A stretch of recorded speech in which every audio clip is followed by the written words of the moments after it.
white people. I thought for sure that we would have a crash in 2018. I was ready. I got a whole bunch of money set aside, and I was just ready for this crash. Well, where's this crash that I thought was going to happen? You know, when the oil prices or the barrel oil went down to negative, whatever, I bought in.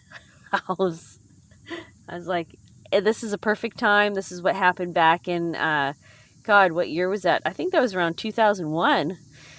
It was quite a while ago, probably 20 some years ago, when a barrel of oil dropped down super low and then it went up to $100 a barrel. And I said, well, I'm going to get into that. And sure enough, I got in when it was a negative number. And I think, I don't know, $40, $60 a barrel now. Gas prices up. Geez, gas prices gone up over $1 for me. That's pretty bad. It costs, I filled up my tank yesterday and I was on empty. It was $88. I have a 25-gallon tank. $88 to fill up my tank. That's so expensive. Anyway, so I've been preparing. And one of the things that I've been doing is studying medicinal weeds or medicinal plants, wild stuff that grows wild. And I bought some books. And it didn't really, I don't know, it was kind of fun. I got the books, and then I'd go out and find the plant, and then I'd stick it in the book, and then I'd ruin the book. And my books are all warped because I put a wet plant, even though it was not like raining, but there's moisture in plants, and I stuck it in there, so all the pages are nice and warped. But they were books about plants native to the Northwest, the Pacific Northwest. Well, I'm not in the Pacific Northwest anymore. I'm here in Southwest Ohio. And so I kind of had to start over again, but I took a different approach. What I do is I will find a weed, just any old random weed, and I will take a picture of it and I will look it up and see what it is and study it. And the latest two that I have picked is bitter dock and jewelweed. Now, jewelweed is something that you mash up and there's juices in it and you can put it directly on your skin.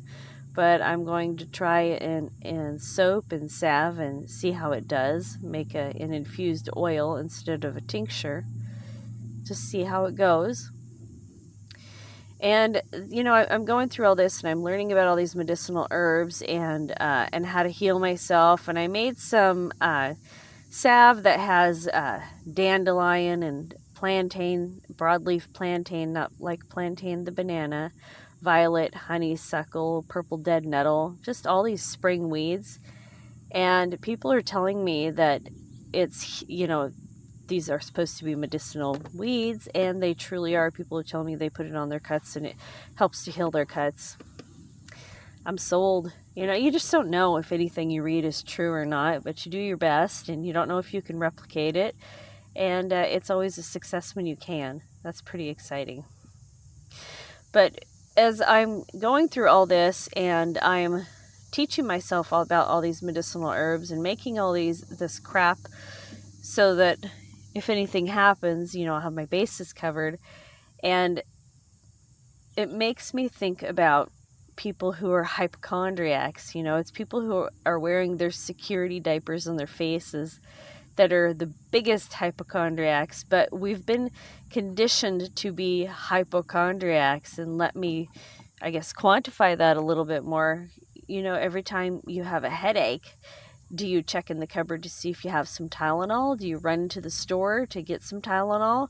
What is the treatment that you do? And most of the time, most people, they will have a pain pill on hand to get rid of whatever ails them. And there's so many ways to heal something, and we don't have to rely on the medical industrial complex and feed that beast. Because every time you do go to the grocery store and get Tylenol or whatever, you're feeding the beast. There's a lot of people out there who have chronic health conditions and, diabetes, heart disease, whatever, and they constantly feed that beast by taking the medication. And in my mom's case, it was pretty bad how they irradiated her head and her bones, and they killed off her ability to make red blood cells, and now they want her to do immunotherapy, and they want her to do a pill form of chemotherapy that could probably kill her. And I'm just amazed. They really don't, they just don't seem to care whether people get sick or not. Oh, if you get sick, that must mean it's working, right? I never heard of such a weird thing in my entire life. So, yeah, we're a bunch of hypochondriacs. We've been conditioned to be hypochondriacs. It's disturbing. And people who people, they agreed to these lockdowns, and all of us agreed to 2 weeks to flatten the curve. And a lot of people complied. A lot of people shut down their businesses. And for what? Because we're hypochondriacs. We all are hypochondriacs, whether we like to admit it or not. We all engage in the matrix, engage in the medical industrial complex system, whether we go to the store and get something or if we go see a doctor to have it prescribed.